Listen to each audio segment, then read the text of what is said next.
Bonjour à tous, infiniment heureux de vous retrouver pour partager avec vous le chitat du jour. Aujourd'hui nous sommes le mardi, Yom Shlishi Pa'ama'im Kitov de la Parashat Vayetze. Et Kislev 5786.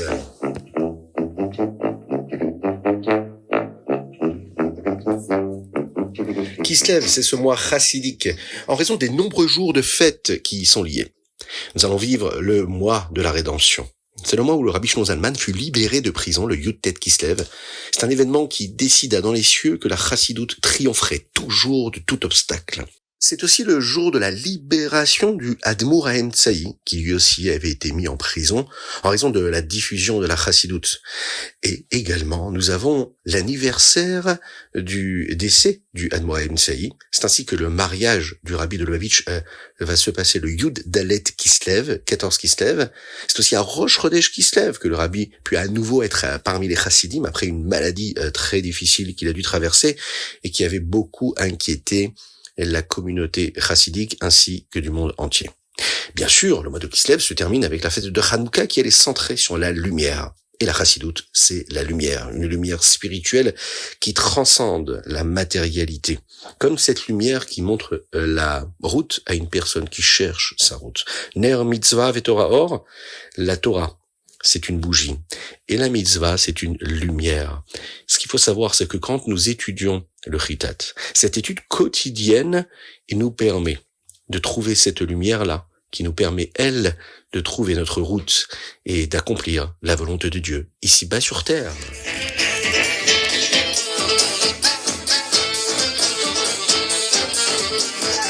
Et nous commençons avec, aujourd'hui, notre chitat, le mariage de Yaakov.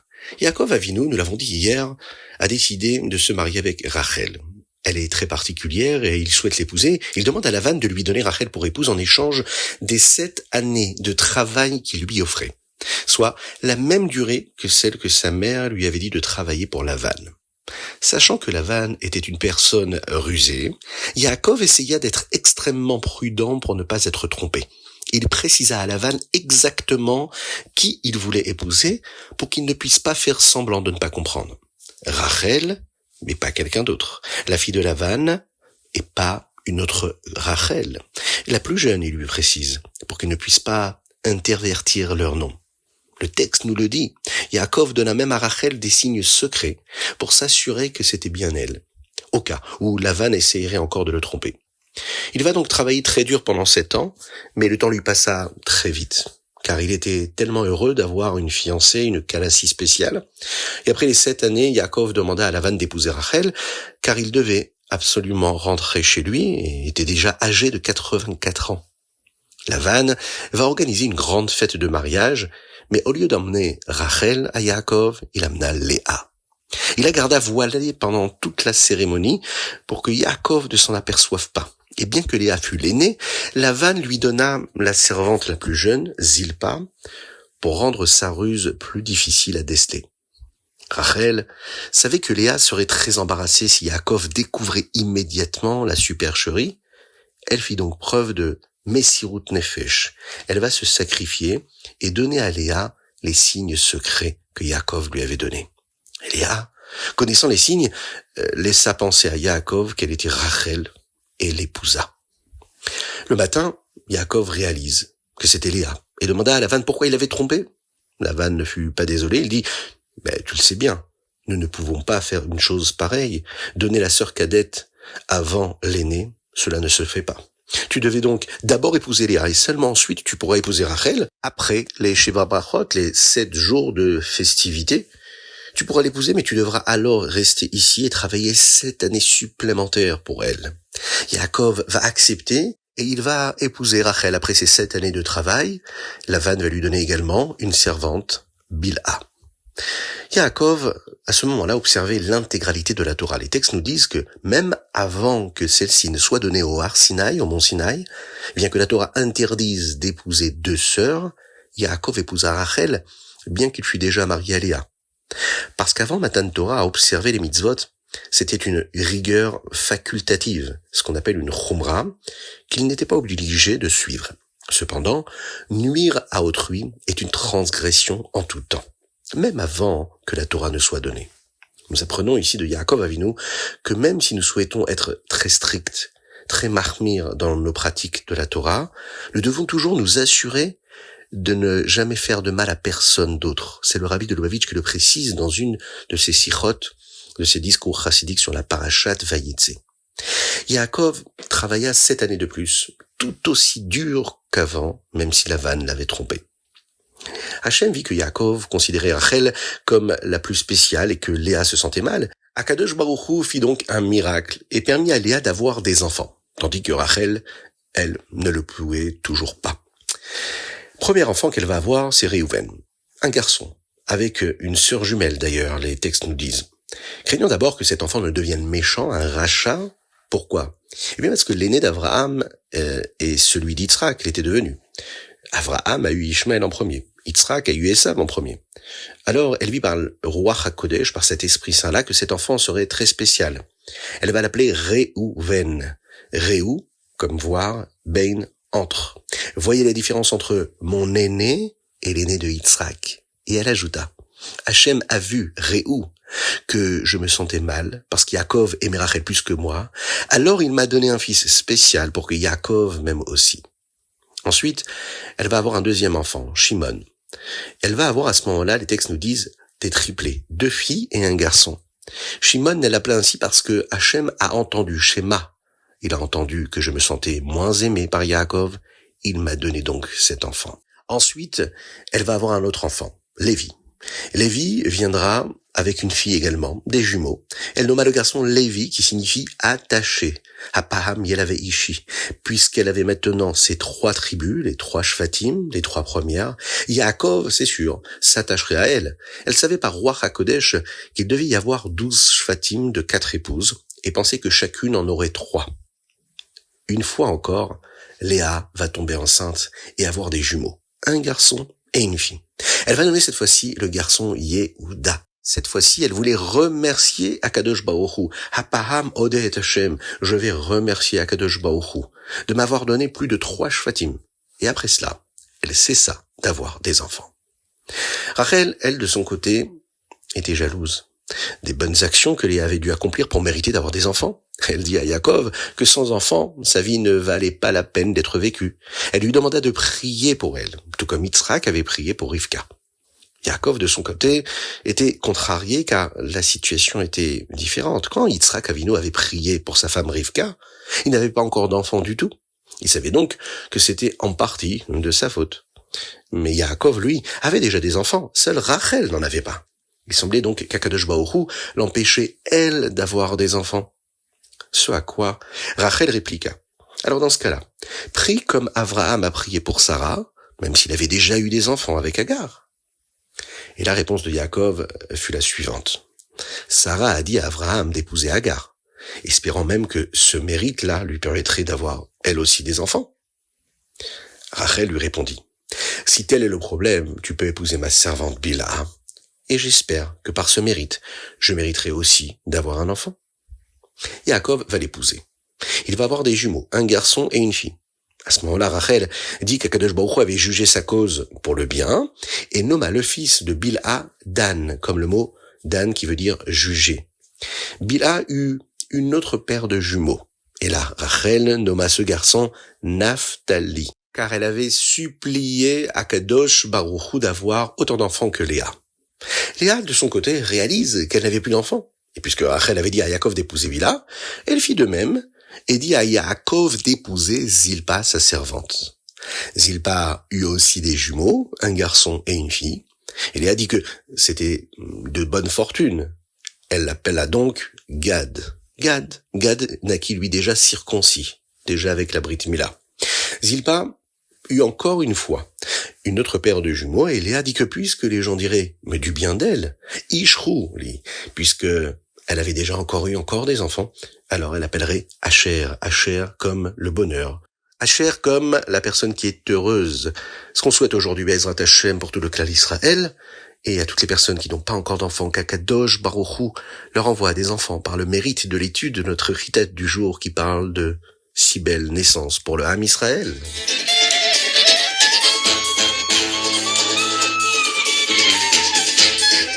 Tehillim, aujourd'hui nous sommes le Yom et 5e jour et nous lisons du Tehillim 29 au Tehillim 34. Tehillim Chaftet jusqu'au Tehillim Lamed Dalet. Il y a un verset dans les Tehillim qui dit comme ça. Ta'amur ou kitov avaye. Goûtez et voyez qu'Akadosh Baruch Hu est bon. Le Tzemar Tzedek, le 3e rabbi de Chabad, explique que tous les juifs réunis sont comme un grand cœur unique. Tout comme le cœur donne la vitalité au corps, la vitalité du monde entier passe par le Ham Israël. Le cœur est l'endroit où nous ressentons les choses. Parfois, lorsqu'une personne traverse une période très difficile, elle ne peut pas ressentir grand-chose dans son cœur. C'est ce qui s'est passé lorsque le Ham Israël était en Égypte, en exil. C'était difficile pour eux et ils n'avaient pas de sentiment envers Dieu. Tout ce qu'ils savaient, c'était qu'ils avaient la foi pour Hachem, ils avaient une émouna qui était pure.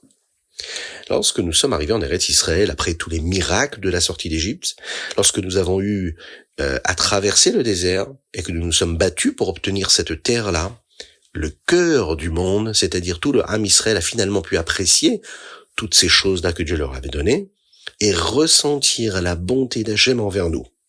C'est ce dont David Ameller parle ici.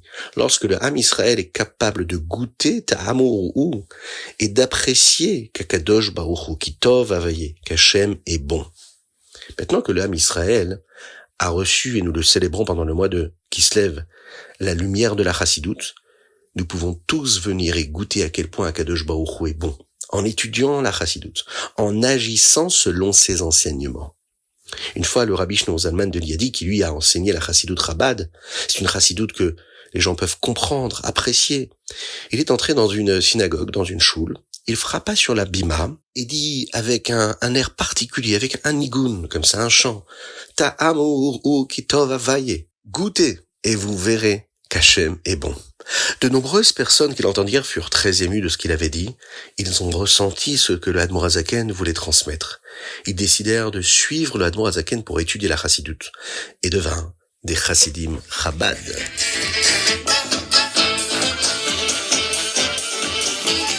Tania, justement, nous parlons de Chassidoute et ici, nous continuons à expliquer la différence qu'il y a entre l'action et l'essence même divine que nous pouvons ressentir quand nous avons une kavana, l'intention.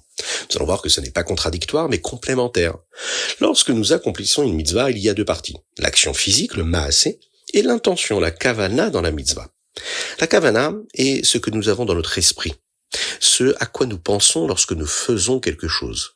Nous pensons à la divinité, à la Elokut, mais un esprit matériel gashmi ne peut pas vraiment comprendre l'essence, même le ma'ut, de ce qui est réellement le spirituel. Mais lorsque nous tenons la mitzvah, comme tenir un etrog, comme prendre des téphilines dans les mains, eh bien nous nous attachons à Hachem d'une manière plus forte que nous ne pouvons le faire par la pensée. Nous tenons en nous l'essence, le ma'ut de la divinité, de la Elokut qui est présente dans cette mitzvah. En effet, même si le etrog, c'est un objet matériel qui est gashmi, Akadosh Baruch Hu se cache dans cet objet-là, et quand nous prenons l'etrog dans notre main, nous l'avons avec nous. Le rabbi Shneor Zalman dit que cela est également vrai lorsque nous étudions les lois d'une mitzvah matérielle, comme les lois du etrog. Eh bien, nous nous attachons également à la ma'ut, à l'essence de la divinité qui se trouve dans ce etrog-là. Le rabbi de Lubavitch le disait d'ailleurs à propos du foyer juif, le Ba'it HaYehudi. Lorsque l'on construit dans la paix, la sérénité, la tranquillité, la joie véritable, un foyer juif, eh bien, dans cette maison, dans ce foyer-là, brille l'essence même d'Akadosh Baruch Hu à travers chaque action qui est vécue dans ce foyer, car nous permettons à Akadosh Baruch Hu de se dévoiler, d'imprégner la matière, de vivre ici-bas de manière physique, avec un message de spiritualité et de lumière infinie.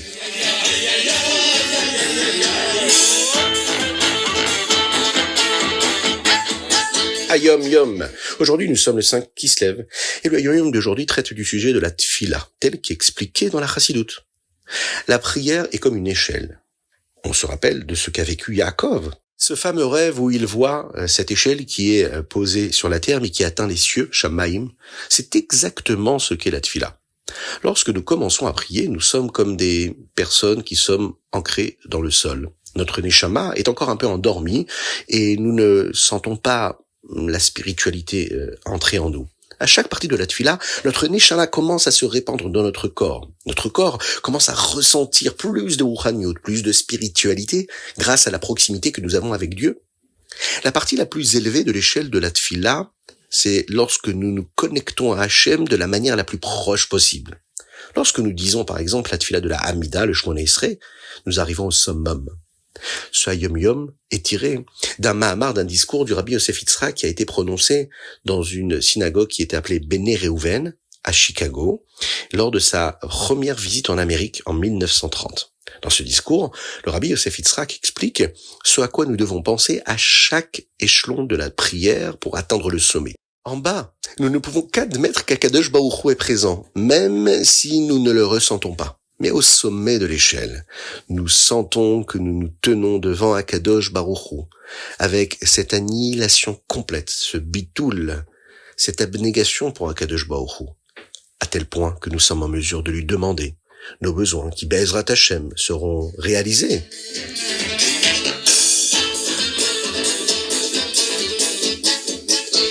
Rambam, aujourd'hui nous étudions les lois de la Mechira, les lois de la vente, et nous étudions dans le chapitre 22, ce qui concerne les objets futurs qui sont vendus.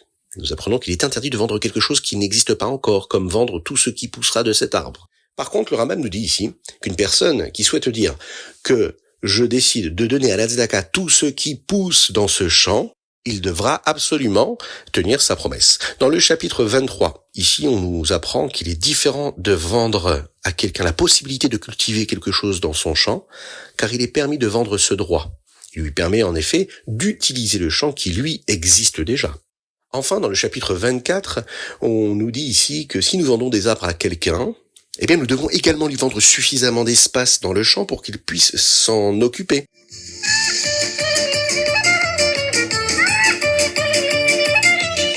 Voilà, c'était le chitat du jour. Je vous invite à le partager avec le plus grand nombre. Que Dieu vous bénisse et qu'il vous protège.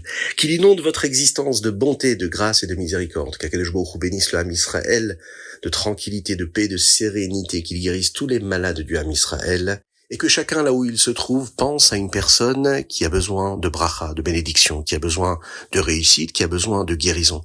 Et chacun de notre côté, nous dirons également Amen. Et on se joindra tous à cette magnifique prière et on demandera à Akadosh Baruch Hu d'exaucer nos prières. À très bientôt. Qu'Akadosh Baruch Hu nous envoie le Beth Amikdash et que nous puissions nous rencontrer tous ensemble et danser avec le Mashiach Tzidkenu.